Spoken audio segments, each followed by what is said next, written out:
Hello there, and welcome to another Starfield video. We're going to be doing another recap. We did one last week. We're going to try and keep this going. For anyone who hasn't watched the initial recap, this is basically just a video where I talk about various different things. Things that kind of can pertain to anything from mods to current channel updates to like actual game news. So we do have a little studio, thanks to all the suggestions. I was really hoping Cora would sit down instead of just staring at me. I made her like a little chair. Also, I got the free cam working. Yeah, look at this. Don't worry, don't ask why we're using fridges to mount the lights. But yeah, so let's get on to it. So I suppose we'll start with the biggest news from so there was the Xbox showcase yesterday. Sunday. If you tuned in and watched it with me live, or if you watched it, you're probably let down because ultimately there was nothing from Bethesda. There was nothing from Bethesda about Starfield.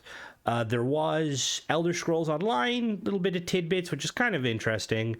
There was 76 news, which was just fishing.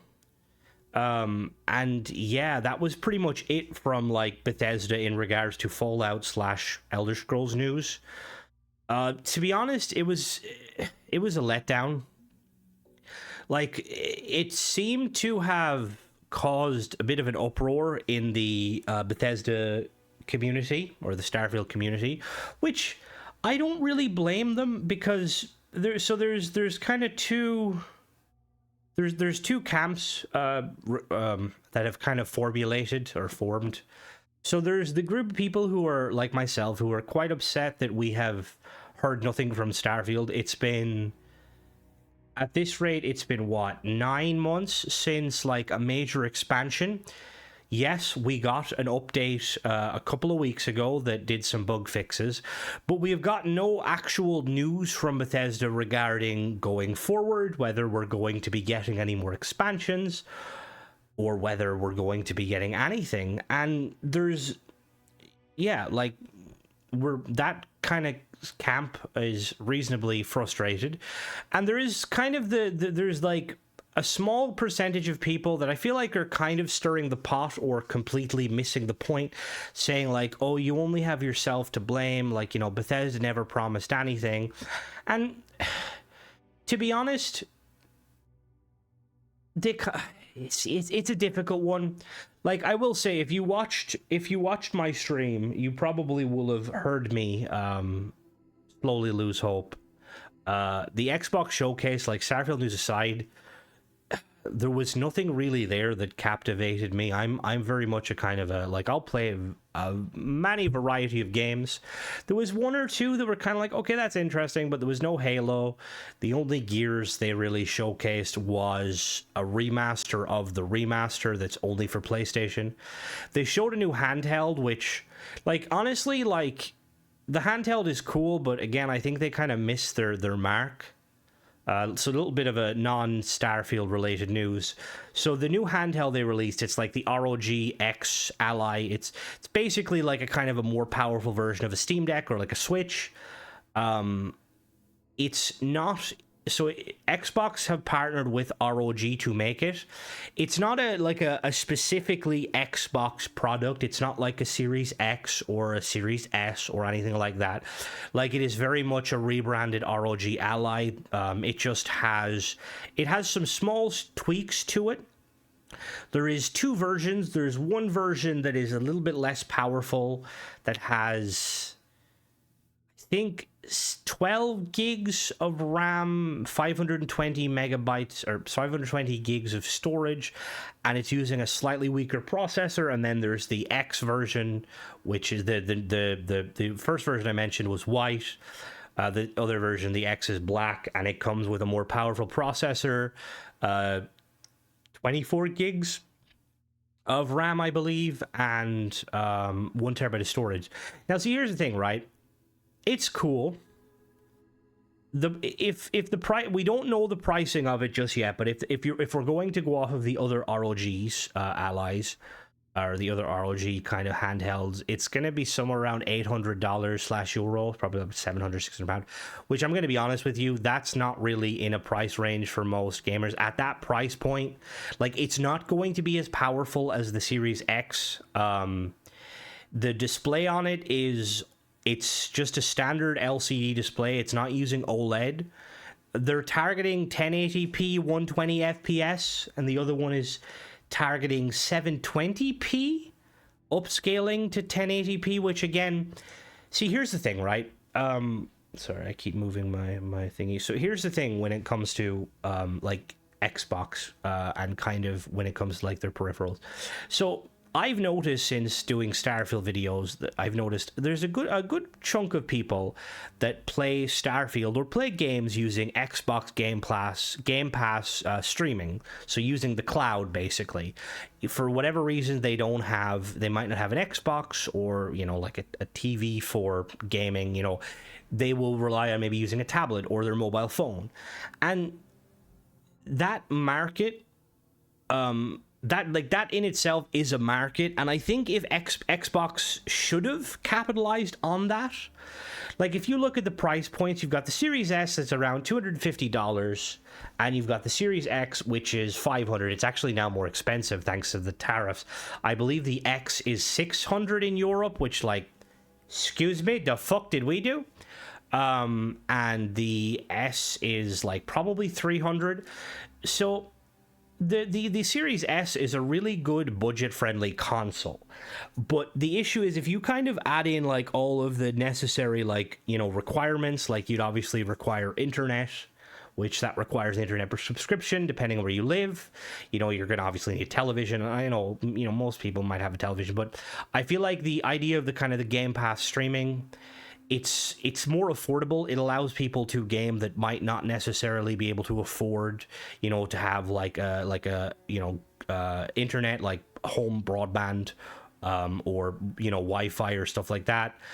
And I really think that if Bethesda had have made a handheld that sit around the $150 price range, and essentially what it would be a kind of a handheld designated specifically to stream xCloud games. Like, we've seen the PlayStation handheld that I don't know the pricing of it specifically, but I'm going to actually, let me just check. I'm going to assume it's not going to be as expensive. Let me check. PlayStation handheld. The PlayStation Portal is €220, okay? So that's, I mean, realistically speaking, that's not too much. But yeah, so if they had capitalized on the idea of making a kind of a designated handheld for game streaming, because there's clearly an audience there, and they could even have partnered with, like, they could have made it have like a SIM card built in, and they could have partnered with various like different phone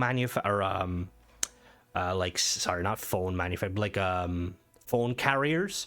So like they could have partnered with like AT&T in America. In Ireland they could have partnered, and in England they could have partnered with like the likes of Vodafone or Three, you know, in various, and offered a kind of a system that basically would allow you to have a handheld device that you can slot a SIM in, and you can basically get like 5G connection, and you have the ability to basically stream games from the cloud onto it. They could have had some proprietary tech to make the delay, you know, like the latency kind of as minimalistic as possible. And for like $150, that would have been like perfect, because I feel like they would have grabbed that group of people that, you know, use the streaming. €800. Now look, it might be cheaper. I'm going to be completely honest with you. I think realistically, the only reason I think I would probably purchase something like that is if it was less than a Series X. Like, if it sat between, and the whole point was it was like kind of a handheld with the power of a Series S, fair enough. For $800, you'd be better off buying a Series X and buying a year's worth, which a Series X, you're probably looking at 500-600 euro, and a Series and a Game Pass Ultimate for a year, which is what, it's like something like 120. It's like 720. You've got 80 euro left over. You could go and buy some fucking you could buy some Starfield creation credits and buy all of the mods. Just stay away from the sketchy ones. But yeah, that's that aside. Like, I feel like gaming, like, from an Xbox like standpoint, I feel like they're losing the mark. And it's not just Xbox, to be completely honest. Like, again, this is non-Starfield talk, but like, they did mention that next year is going to be the 25-year anniversary of Xbox, and they've got like games like Gears and Forza and stuff, and they kind of alluded to Halo, but they didn't. And I just think it's really weird because, like, they didn't show any, like, I mean, they showed, to be fair, they showed, like, and look, people might enjoy the games they showed. Like, they showed Outer Worlds 2, which looked kind of good, but I wasn't a fan of Outer Worlds 1.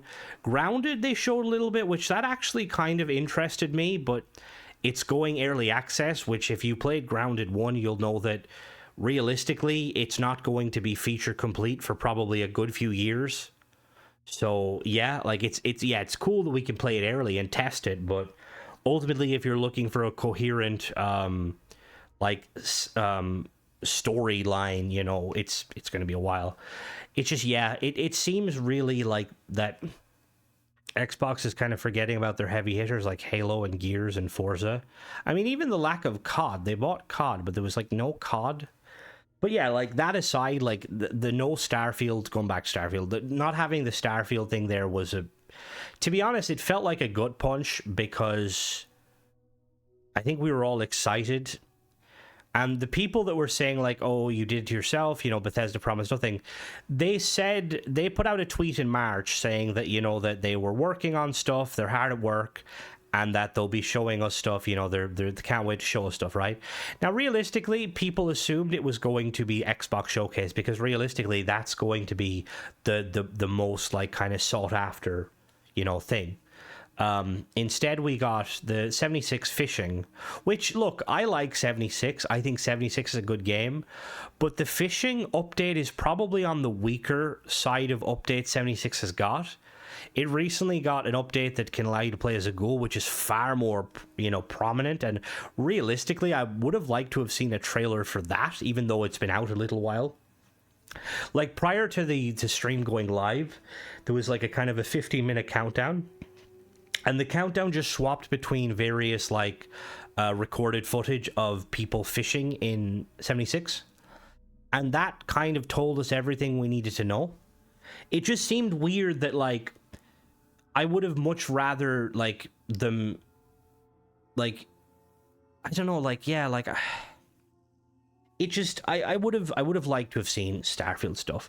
And, well, where does, why is my mouse been, and the thing is, right, like, where does that put us now? Also, I apologize for the, like, weird flashing. This hab, for some reason, it, I don't know what that is. I'm not using any mods, so it's the base game.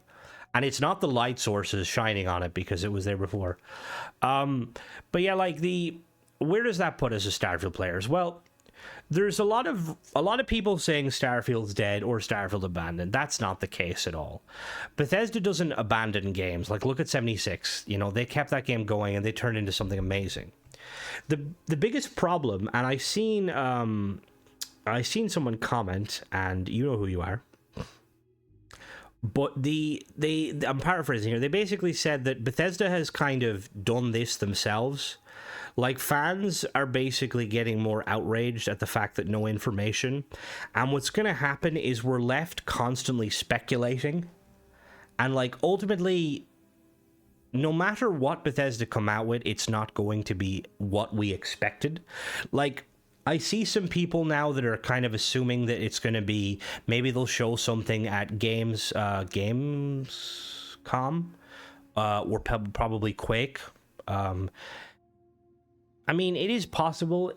See, the thing is, right, is that with the whole Oblivion drop, it's very clear that Bethesda wants to do the whole like shadow dropping stuff. Like, they've always been the sort of people where they like, look, we'll drop a trailer when it's almost ready, right? But with Starfield, they kind of haven't been doing that. Like, we look at the first big kind of updates to Starfield, we had Vidocs from them. They were promising monthly kind of updates, or, you know, bi-monthly updates. They wanted this game to be long term. Like, I seen somebody mention that, like, and again, I'm not 100% sure on this. I'll have to check afterwards, but somebody mentioned that, like, one of the things Todd Howard regretted after Fallout 4 was stopping, like, production or stopping support for the game after Nuka World.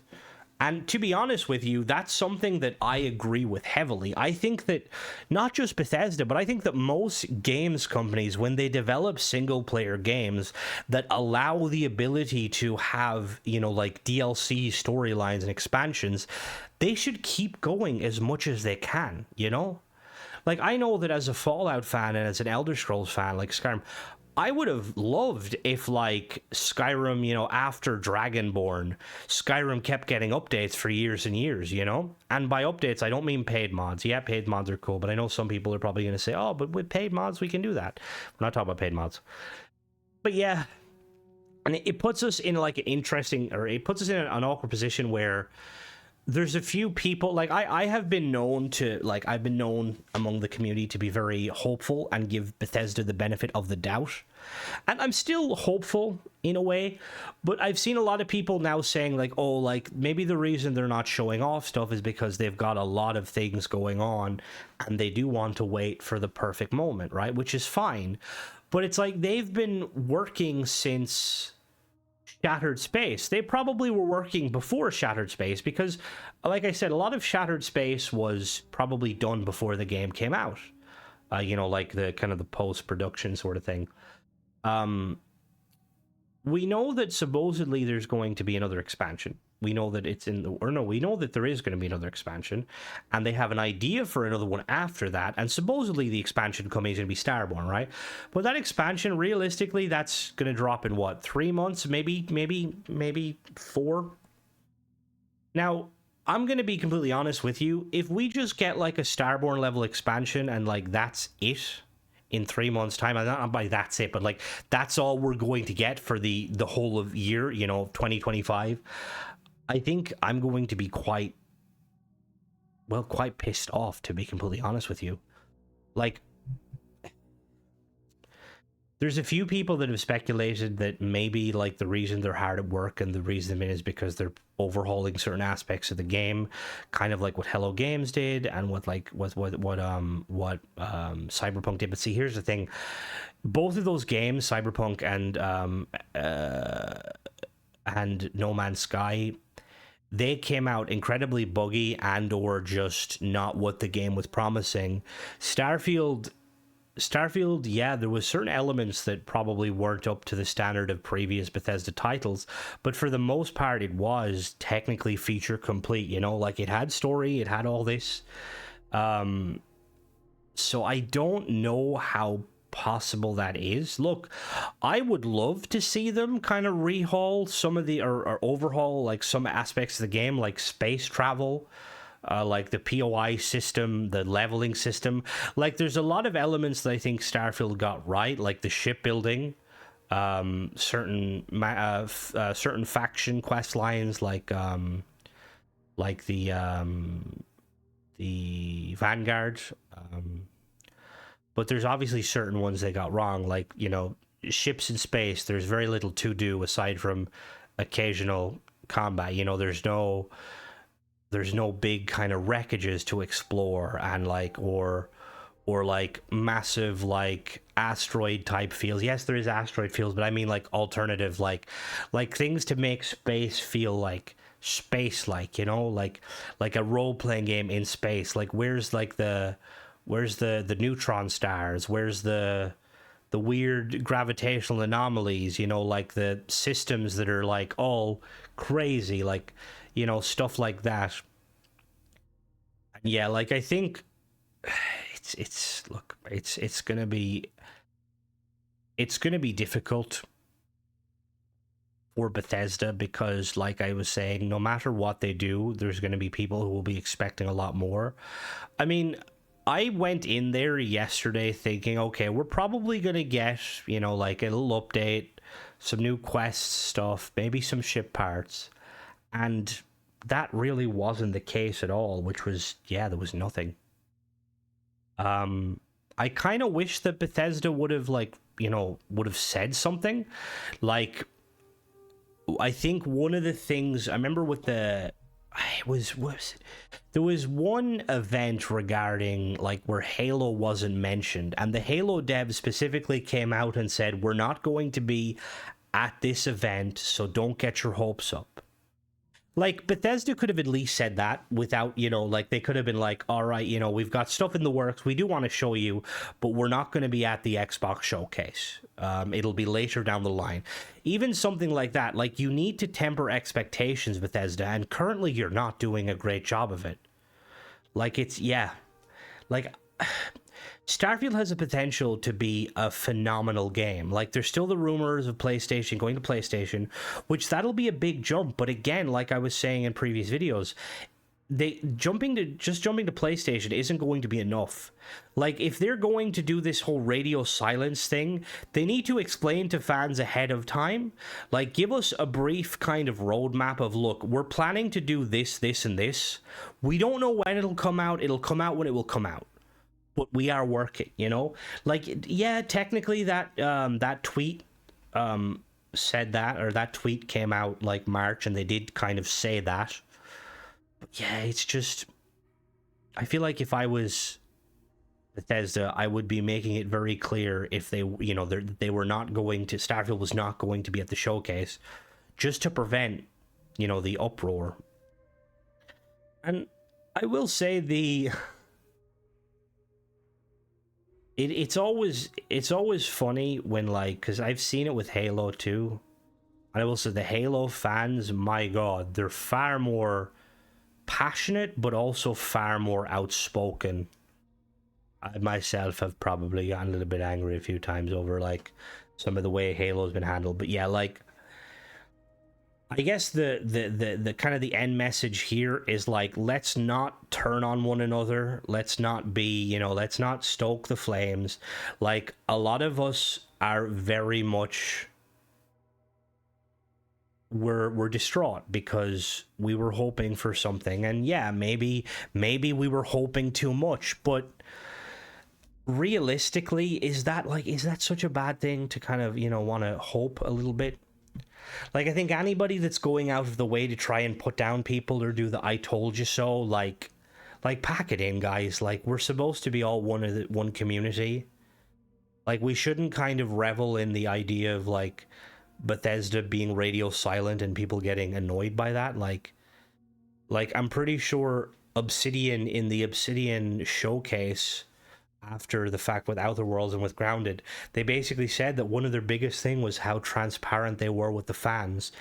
And I understand that that's not Bethesda's mentality, but like, even if it isn't, there needs to be some sort of middle ground, you know? Like, I'm not trying to like toot my own horn here, but like, it's very clear that Starfield didn't reach the levels it should have. And like, a lot of the kind of the content creators, the large scale content creators that were initially covering Starfield, you know, they've moved on because that's what they will do. They will cover what's hot. Like, all the content creators currently covering Starfield now, there's various channels. They're a lot smaller than, you know, like my own, you know, I don't believe there's any like dedicated Starfield channels.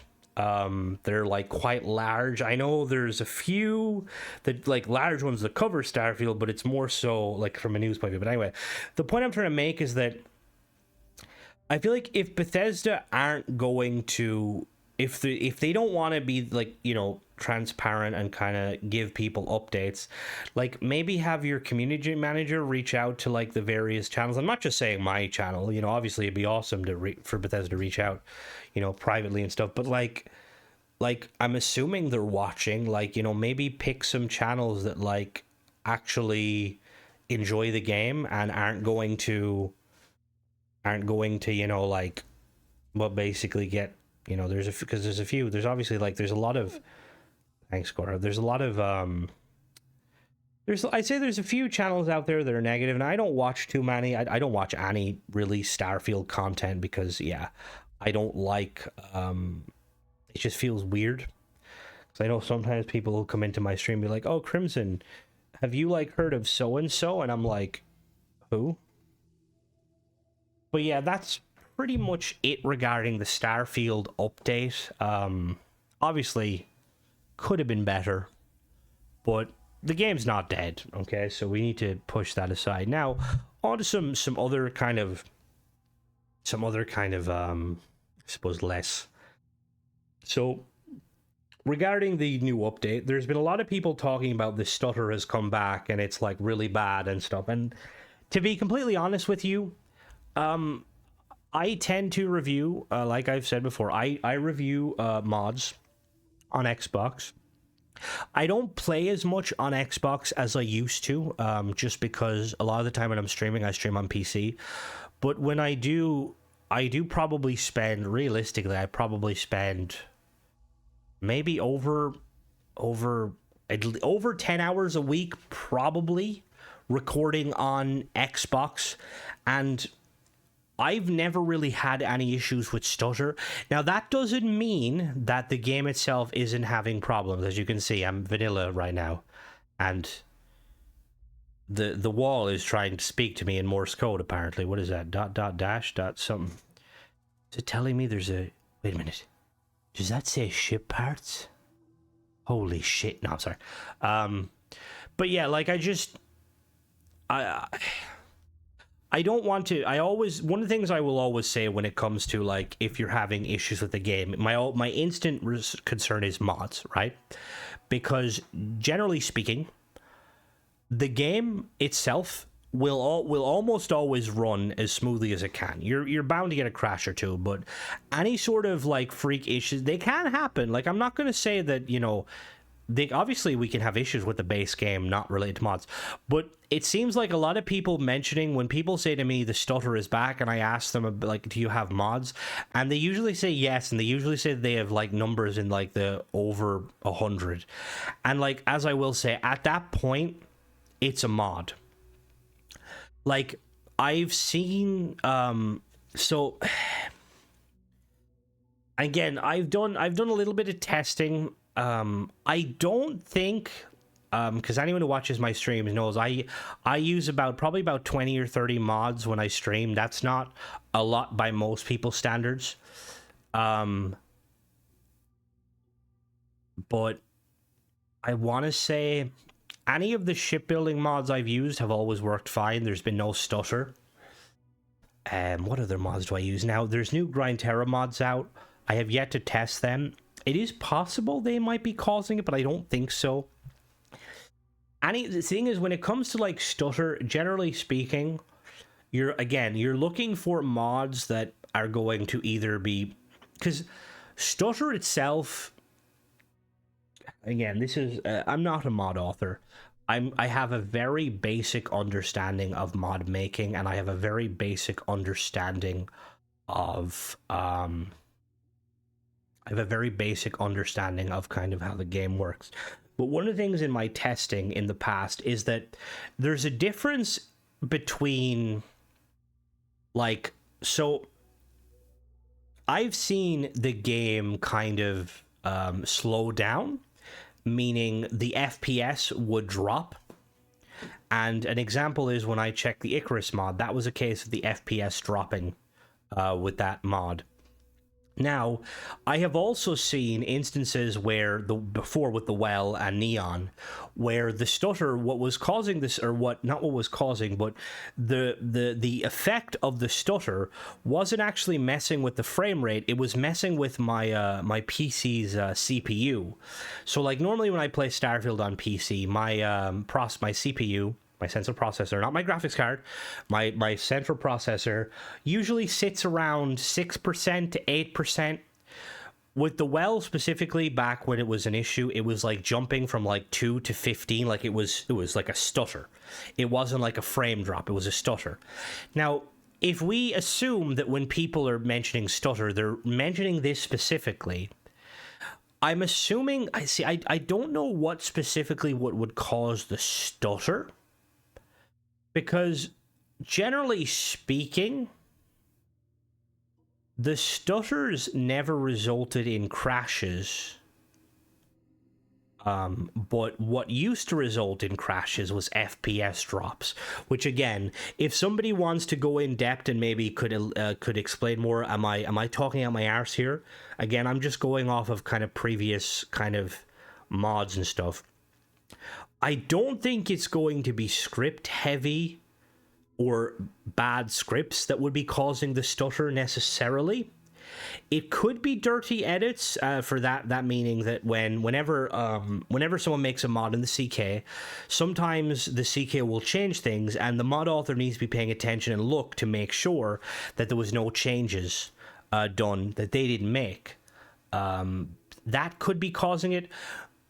My initial kind of like my initial assumption, again, I'm thinking like anything that would increase the load on the game, like crowd overhaul mods potentially, but even then, crowd overhaul mods, they're ultimately just going to be improving the graphical quality of the crowd, which will put a strain more on your graphics card, which the strain on the graphics card would more cause a crash than a stutter. Again, yeah, I have one thing I will say, and again, this is not a bit of transparency here, because I know a lot of people have asked me, like they've asked me in the past and stuff, like, oh, will you review like this mod, will you review that mod? Generally speaking, I will review, I try to review almost all mods. Now, there is some mod authors I stay away from various reasons, and I'm not going to list all the various reasons, because I don't want to cause drama. Like, at the end of the day with my channel, I try to make content that people will enjoy, but ultimately, it's like when it comes to like stuff I put on my channel, stuff that I would enjoy myself, and stuff that, like, an example is there's a couple of mod authors that have made mods in the past that ended up being very buggy, and I think I've mentioned them before. I'm not going to beat a dead horse, but because of that, like previous issues with mods specifically, I won't cover those mods. Like, if I've ever covered a mod and the mod has just been inherently broken, or the mod author has done questionable things, I won't cover them, because I don't want to give them publicity. Now, that being said, that out of the way, the next thing I'm going to talk about is nothing regarding that, but I have heard people mention that the Dark Star, the 100 or the 1,000 credit mod, can cause issues. Now, it's not just Darkstar. Any mod specifically that overhauls the game and touches pretty much everything, like overhaul mods have to touch everything in order for them to overhaul. I have had multiple people come to me and say that they had issues with various different elements of the game, and I would ask them what mods they have, and they would make a list of mods, and a lot of the time it was the mod causing issue was Darkstar. Now, that's not to say that Darkstar is the problem, but that is one thing I would double check, because it is an overhaul mod, and there's a few other ones. There's the Jupiter overhaul, there's another one, I can't think of the name of it, but if you have an overhaul mod specifically and you're noticing issues with the game, so by overhaul, any mod that maybe it tweaks weapons, it tweaks like a lot of things, like if you have a mod that just makes it so the peacemaker, that revolver, the lawgiver, is the lawgiver. If you have a mod that makes the lawgiver do actual good damage, that's probably not an overhaul mod and you're fine. But if like you have a mod that like tweaks all of the NPCs to give them different weapons, tweaks vendors, tweaks the stats of stuff, like a true overhaul, I would be very careful, because with those, like, there's a reason Darkstar specifically has so many patches, is because it's trying to make it as seamless as possible. That's why, like, well, I part of the reason like I haven't covered Darkstar is just because it's it's a very interesting mod, and it definitely does a lot of stuff. But I feel like with Darkstar, if you want the best experience, you should realistically be only running Darkstar and whatever patches that allow, you know. So yeah, so I would check what overhaul mods you have. The thing is, the simple thing with the stutter, and like I will always say this, the best thing to do if you're noticing any performance issues with the game, the first thing I would do is think, when did it start? Okay, if it started last week, okay, what did you do that was different? You know, did you download new mods? If you downloaded new mods, disable the mods you downloaded and load older saves. If you're still getting the stutter, just think, did anything else change? Like, one of the things I always recommend doing is having a vanilla save, so a save where mods have not touched it. Now, one thing to remember is the save file issue is still somewhat prevalent. So what that means is, as you play the game and as you save on a specific character, the longer you go with a character, the more likely the game kind of unravels itself slightly. Now, prior to the newest update, Unity jumps were probably one of the best ways to fix it, because ultimately it would reset everything. Now, the new update, I believe, fixed a lot of that issue, but it's still somewhat possible. So, like, let's say, for instance, if you have a character that's level 100, right? Or like max level, you've done everything, you've explored multiple planets, you've done all the quests and all this sort of stuff. You've basically interacted with every element of the game. The game has to remember all of that, and that puts strain on the system, on the game as a whole, and that can cause stutter. Like, I noticed that in some of my earlier streams, I would have issues where, like, for instance, if I went to the so the POIs, or planets that are tied to the ocean, coastal planet or coastal biomes, for whatever reason, they tend to be a little bit worse on performance than non-coastal biomes. And as I progressed through the game and explored more, because I've done a lot of streams where I'll basically go using Xenomaster and exploring, I would notice the game would kind of get slower and slower. And one of the biggest telltale signs is when you would go to pull up the the scanner, and there would be a delay. Now, that being said, I think Bethesda have fixed a lot of it, but it is always possible. So again, what I would recommend, get a save that has never touched mods. So, like, you know, if you have a save, if you're on Xbox, surely you might have a save when you like first played the game. I would recommend ideally a new game. So start a new game fresh and play for maybe 4 or 5 hours, you know, get through the main storyline. Or if you have a save without mods, but you've done a lot, go through Unity. And then I would keep that save. That's what I do. I have a save that's basically right after Unity, New Game Plus 2. I've just entered the lodge. And then whenever you have an issue with mods, disable the mods and load that save and see if, or when it's, sorry, not necessarily, well, I mean, it works with if you have an issue with mods. But if you have an issue with the game, disable all your mods, load that save, and see if there's any issues. If the game runs smoothly, you know, no issues, and the mods are all disabled, that tells me that there is a mod problem. So now start adding your mods one by one and try and replicate what the issue is. Like, if you notice when you enter ships, for some reason the game slows down, well, add the mods on the save, let's say your testing save, slowly, and replicate the issues. Go into the ship and then, like, do it one at a time. Like, what I would recommend doing is, I wouldn't like add one mod and then another mod, each mod. So check, like, let's say mod A, check mod B, check mod C, check all of them individually first, because it could be a specific mod causing issue on itself. But if you go through all your mods and it's not an issue, you're no issues, then you have to look at what mods might be conflicting with one another, and this is where it gets tricky. And to be honest, it's tricky regardless, because if you do have 100+ mods, it's going to be a bit of a nightmare, because generally speaking, you shouldn't be you're not supposed to enable or disable mods mid playthrough because they can break your game. Now the chances of them breaking your game, it's up in the air. I've done it constantly, and for the most part, I've never had any issues in my stream playthroughs. I will constantly enable and disable mods. I did have one or two situations where my game completely broke, and using my boost pack would cause the game to crash. So yeah, I suppose that's all I can really say on it. I will say, like I said, look, a lot of this is just me kind of like giving you basic kind of troubleshooting tips.